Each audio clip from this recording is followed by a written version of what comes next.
The Wheel of Time teaser trailer released yesterday, and for the duration of 2 minutes, our minds were blown by what we saw. But I'm sure during the exuberation we've all felt, there might have been a few things we missed. So with that in mind, here are the top 10 things you may have missed from the trailer.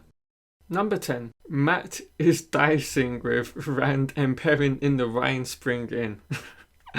So, you may have missed this, especially if it was one of your first watches of the teaser trailer, and that would have been because of the fact that this scene lasted for maybe roughly 3 to 4 seconds and then it was gone. Now, as you can see, both Rand and Perrin are sitting at a table in the Rhine Spring Inn, and they have a cup of ale. Then we see Mat coming to sit down with the pair of them. Now, when we've slowed it down, you'll be able to notice that he's not actually in fact holding a mug of ale. He's in fact holding a cup of dice. And you can really tell the difference between the cups of ale and the cup of dice. There's a huge size difference. Now, I'm wondering, this is quite early on to be having a little bit of foreshadowing going on. But it could be they want to, set this up already that, Mat loves gambling, he loves dice games. And as we all know, spoiler warnings for anyone that hasn't read further into the series, I am going to spoil a little bit. So as we know, Mat gets what we would like to call the dice going in his head. And not only that, he gets what is a considerable amount of luck. Some would call the Dark One's own luck. Now, I feel this is a foreshadowing of these couple of events that I've just mentioned. But other than that, just the sheer fact that Mat is dicing already, I for one would love to be a part of that and just witness his luck in general with a front row view. Number 9, and that is the caged Aiel that we see in the background with Mat. Now, we've known for an awful long time that we're going to get a mystery Aiel in the first season. This has been alluded to on multiple occasions by Rafe, and there's obviously with that come a huge amount of speculation for who that Aiel may be. There was loads of talk of it being Avienda. There was talk of it being let me stop. This is getting into super spoiler territory, so if you've not finished the entire series, please stop watching this particular portion of the video. Skip to the next thing you might have missed. I'll put a timestamp so you can miss this. This will spoil a lot of things, so you've been warned. There was talk of it being Rand's actual mother, Shail, who we know obviously travelled to the Aiel and took up that name to abandon her life as the daughter heir of Andor. There was also talk of it potentially being Gol or Bane and Chiad. That kind of then moves their story further into this arc. And it leaves a lot of complications in the sense of what could be going on. Now, I think it's actually not going to be any of these particular people that I've just mentioned. I feel we're looking at an Aiel created specifically for the TV series in mind, and I don't think they're going to have anything to do with these Aiel that I've mentioned. I think they'll create a new character for the show and flesh out a very small condensed story which they can then use to maybe set the tone for Rand later on down the line, finding out he's actually an Aiel. I feel that's a more plausible route for them to go. It might not necessarily be that he's dead, although he looks completely dead, and I mean he's got arrows pointing out of him as we can see, but we all know the Aiel are notorious warriors and they don't go down without a hell of a fight, so maybe there'll be a bit of a shocking moment there. I wouldn't hedge any bets on that, but it's a potential. Number 8, a green being pushed into the river by Nynaeve. And now we go all the way back to the beginning of the trailer. So this actually coincides with the first ever leaked set photos that we got from the Wheel of Time all the way back in, I believe, the winter of 2019. Now, at the time, we weren't too sure what was going on in them. So we knew Madden was on set at the time, and they were doing some sort of harness work across a river. We presumed it was, of course, some sort of women's circle initiation. And now with this clip at the beginning of the teaser trailer, we've now got what seems to be the confirmation of that. Obviously, we can see Nynaeve has now thrown Egwene into the river, and so it really does look like it's going to be some sort of women's circle initiation, or a coming of age, or a rite of passage, however you want to put it. This was filmed at the Sosha River, just for anybody out there who was wondering about that. Number 7, the stole of the Amyrlin Seat. Now, this was something I didn't see on my first initial couple of watches of the trailer, and it was something I was left a bit dumbfounded about.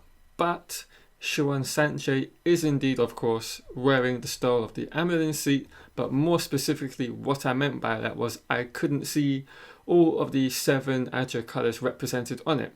So you really need to study the image a lot closer, but you can see that she is in fact representing all of the 7 Ajahs on this stole. Now, what's obviously making it very hard to see is the simple fact that our gaze is directed straight towards her tattoo across her chest. And of course, the other fact is that the colours are very faded out as well. So it was very hard to see. So that might have been something you guys may not have seen as well. Number 6. A Trolloc is eating a human during Winternight. Now, this is maybe one of the more gruesome things you may have missed from the trailer, and that is a particular still, or not still, moving. No, let me do that again. So, number 6. Now, this perhaps is the most graphic part of the trailer that you may have missed, and it's a Trolloc eating a human in the background during Winternight. Now, obviously, it lasted for about a few seconds, so it's quite hard to spot, especially if you're paying attention to land in the foreground. But if we slow it down once again, and in particular pause it at this particular screenshot, you can clearly make out that there's a Trolloc there going to town on that poor soul. Yeah, this was something we were all wondering, just how dark the tone of the show could be at times. And we're seeing it right here in the flesh with our own eyes. It's going to be very dark at certain moments and certain occasions. It really had to be to get the nitty-gritty feel of the Wheel of Time that perhaps we don't necessarily envisage while reading. Because it can be quite dark if you actually think about what you're reading about, and quite graphic as well. And one other thing to note, if you hadn't already seen, this is rated as a 16 plus, so we can expect a lot of adult themes and content, which is also something I'm thankful that they've gone down that route with. And just to elaborate on that Trolloc eating the human, just think of all the other things that we haven't seen yet. The Trolloc cookpots with all the human parts that we know we're probably most likely going to be seeing in certain episodes. Padan Fain nailing a fade to, I believe it was a door in one of the towns in the Great Hunt. All these scenes, when they're shown on screen, they're going to be graphic. That's fantastic, and I can't wait to see them. Number 5, the handling of the One Power. Now, this was something that was a hot topic, particularly among myself, and I'm sure a lot of you out there as well, was how they were going to handle, visualizing the use of the One Power on the show. Whether we're going to be seeing it only through the eyes of the wielder, so to speak. And if you weren't able to be a channeler in the show or just watching it, would we be seeing it just flying objects floating or lightning coming down or out from the sky? We've now got these questions answered, thankfully, from this teaser trailer. And it's quite interesting with the way they've gone about, showing us both sides of the one power. We've got obviously Saidar and Saidin. And with the females, as we all know from the descriptions that we've, grown to read in the books, is this talk of letting yourself, be overcome with the one power. What's the word I'm looking for here? Surrendering yourself to the one power like a flower, then you will open up. That's how they channel. They, in their mind's eye, they think of a flower and it opens up. And so the way they've gone about that is quite interesting in the fact the flows we see on the screen look quite soft and gentle and harmonious. And I think that's their way of obviously portraying that sort of aspect of the one power for the female side of things. And then we come to interesting sections to do with the male side and Logain and how they go about handling that. And it's a stark contrast.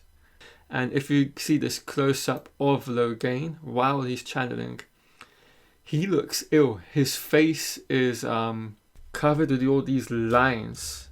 And I feel that's their way of representing how male channelers have to, fight to seize control of the power. It's more of a fierce-looking look, if you want to call it that.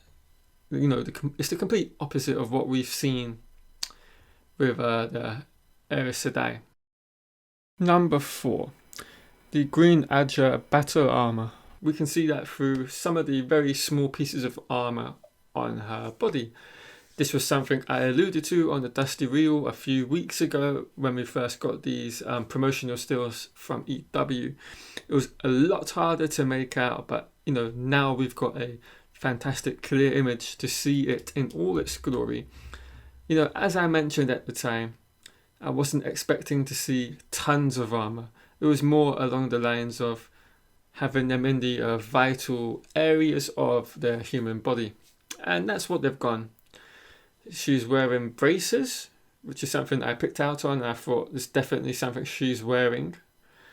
And I mean, it looks fantastic. Right, moving on to number 3, but staying with Aes Sedai, and that is the introduction of the Hijab for a few of the Aes Sedai. Now, we've heard a lot about this from Rafe, inclusivity for all sorts of races and aspects of the world he wanted to incorporate into the show. And I think it's a great addition. It's a very small detail that a few people picked up on in their first, watches of the trailer. It's really interesting. I'm happy it's there. It gives an added dimension to the show. Not everybody's looks the same, as we all can see and wanted to happen. And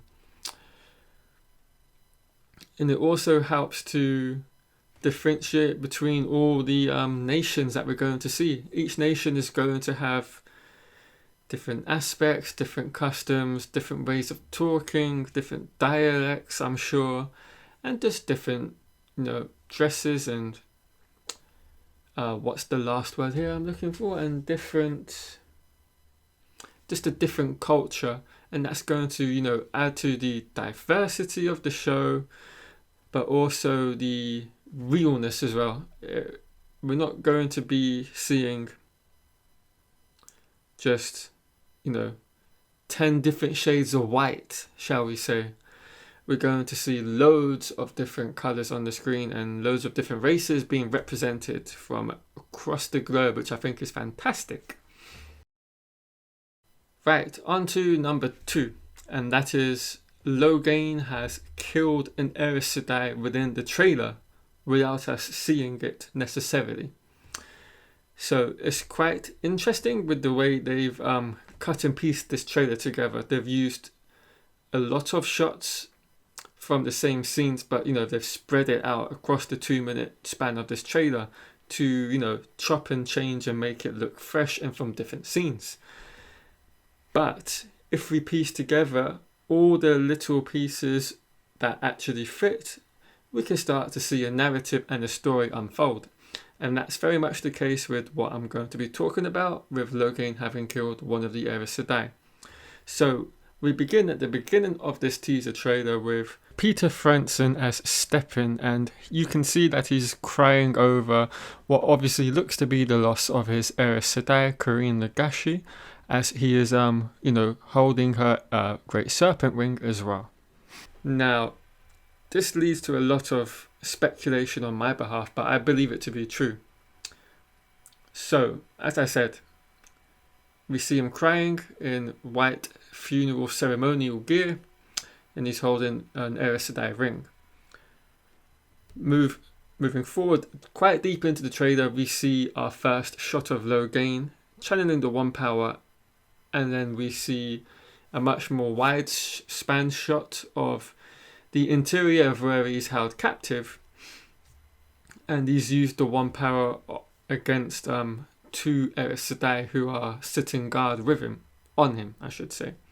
I believe these to be obviously Liandrin, as we've already seen in the trailer, and then secondly I believe it now to be Corrine Lagashi.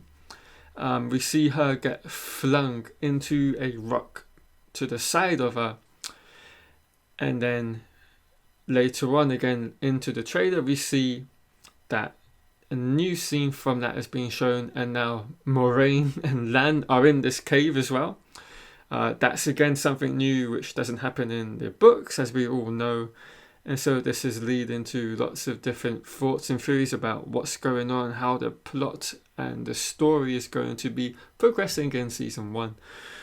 But essentially then we see Peter Frandsen jumping with both his axes towards a shielded Logain, obviously out for revenge. And that's where I've pieced together these 3 portions of this same story, and it's what I've deduced from it. And that is, we're going to get a very impactful, very short story arc for Corrine Lagashi, and she will once again meet her end during the first season, and it won't be a long drawn out affair with her character, much like in the books with her in New Spring.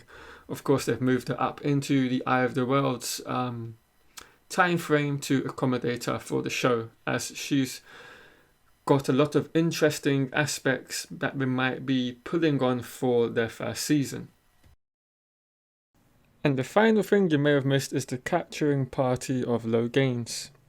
As you can see, we've seen Priyanka Bose as Alana channeling the One Power and stopping the spray of arrows coming towards her. Now, what I believe is happening here, obviously, is Logain's being captured. I'm feeling they're part of a larger group. We've got Katie Fleetwood as Liandrin, we've got Priyanka Bose as Alana, and we've got Claire Perkins as Corrine Lagashi. They've captured Logain, they've taken him to a sort of hideaway as they're moving on from where they've caught him in Gildan, if they're still there. I'm guessing Logain's followers have caught up and they're trying to attempt a rescue on him. So we lose some of the Aes Sedai from within the cave, is what I'm going to call it, where they shielded Logain to try and stop these followers of Logain from rescuing him. Now, as you can see, there's like a linking or a circle of women there, which are the Aes Sedai, of course. But there's kind of like a connection if you can see closely. At least to me, is what it looked like, where you could almost imagine them being linked together, almost as in the way they're kind of shielding Logain. Whether this is true or not, and it's more just a speculative point that I'm making here, is I don't really know, something to be discussed. But yeah, there we have it. Those are the 10 things you may have missed from the Wheel of Time teaser trailer. I hope you've all enjoyed it. Let me know if some of the things I've discussed were certain aspects you didn't pick up on yourself. Once again, thanks for watching. Leave a like if you enjoyed the video, and if you're new, consider hitting that subscribe button down below for more Wheel of Time content. I'll see you guys all in the next video.